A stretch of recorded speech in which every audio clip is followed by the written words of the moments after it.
Put it on a chair, said Mrs. Edinburgh. Mr. Edinburgh set the carton down at Fawn's place, then he walked to the sink and washed his hands and dried them on the roller towel. Fawn came slowly down the stairs. Her eyes were red from crying. As she approached her chair, the curtain wobbled and there was a scratching noise. Fawn looked at her father. Then she lifted the lid of the curtain. There inside, looking up at her, was the newborn pig. It was a white one. The morning light shone through its ears, turning them pink.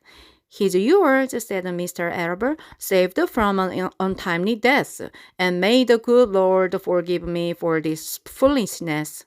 Fern couldn't take her eyes off the tiny pig. Oh, she whispered, oh, look at him. He's absolutely perfect. She closed the curtain carefully. First she kissed her father, then she kissed her mother. Then she opened the lid again, lifted the pig out, and held it against her cheek. At this moment, her brother Avery came into the room. Avery was 10. He was heavily armed, an air rifle in one hand, a wooden dagger in the other. What's that? He demanded. What's the fun got?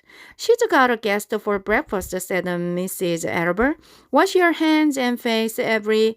Let's see, said Avery, setting his gun down. You call that miserable thing a pig? That's a fine specimen of a pig. It's no bigger than a white rat. Wash up and eat your breakfast, Avery, said his mother. The school bus will be along in half an hour. Can I have a pig to Pop? Asked Avery. No, I only distribute pigs to early risers, said Mr. Albert. Fawn was up at daylight trying to read the word of injustice. As a result, she now has a pig. A small one, to be sure, but nevertheless a pig. It just shows what can happen if a person gets out of bed promptly. Let's eat. But Fawn couldn't eat until her pig had had a drink of milk.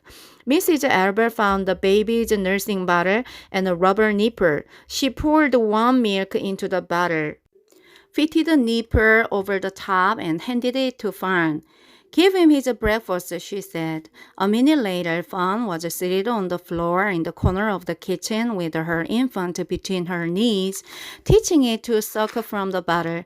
The pig, although tiny, had a good appetite and caught on quickly. The school bus honked from the road.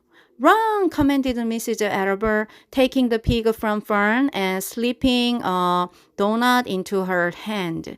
Avery grabbed his gun and another donut. The children ran out to the road and climbed into the bus. Fern took no notice of the others in the bus. She just sat and stared out of the window, thinking what a blissful world it was and how lucky she was to have an entire charge of a pig.